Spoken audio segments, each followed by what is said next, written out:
have to go through the ordeal that I have to get to the bottom of this.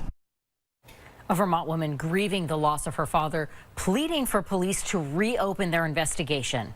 Thank you for joining us at 6. I'm Kat Villanzoni. And I'm Kiana Burks in for Darren. In November of last year, Pedro Lorenzo Baez was found dead in his Northfield home. Police concluded his death was a suicide, but his daughter believes he was murdered and that her own brother might be the killer. Channel 3's Cam Smith is live in the studio now for us. And Cam, you spoke with her. What did she tell you? Kat and Kiana, Alex Stanley described her father as a genuine man. Now, 9 months after his death, she believes a shoddy investigation by police led them to get it wrong. This all came to light this week after Stanley's estranged brother, Peter Baez, was arrested and charged federally with stealing and selling his father's guns. He pleaded not guilty and was released on conditions.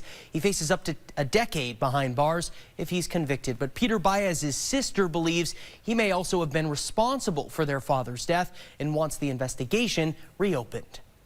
And he loved me. And I love him.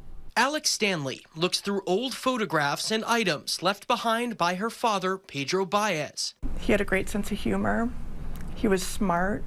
He was adventurous. In November of 2024, Baez was found dead in his home in Northfield. Police called Stanley at her home in Minnesota to tell her it was a suicide. As you can imagine, being told that my father had taken his own life by suicide after no investigation and feeling responsible for that. My father trusted me to keep him safe, and whether he took his life by suicide or if something else had happened to him, I felt like I had failed.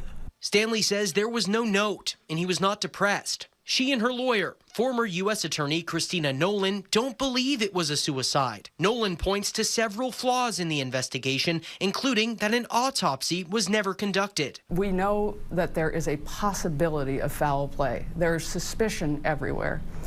That means there's a possibility that there is a murderer on the loose in Vermont.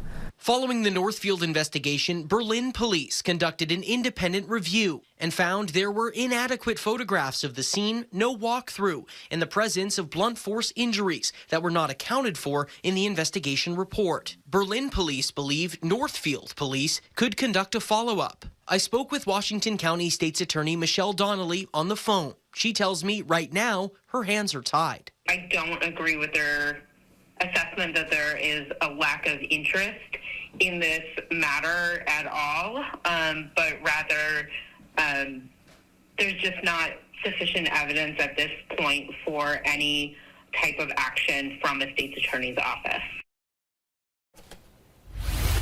Now, I did reach out to Northfield Police today to ask if they plan to reopen the investigation or hand over their findings to the state's attorney, but I did not hear back. Vermont State Police often take the lead on small-town homicide investigations. I asked if they plan to take on this case. They referred me back to the state's attorney. Kat and Kiana. Cam, thank you.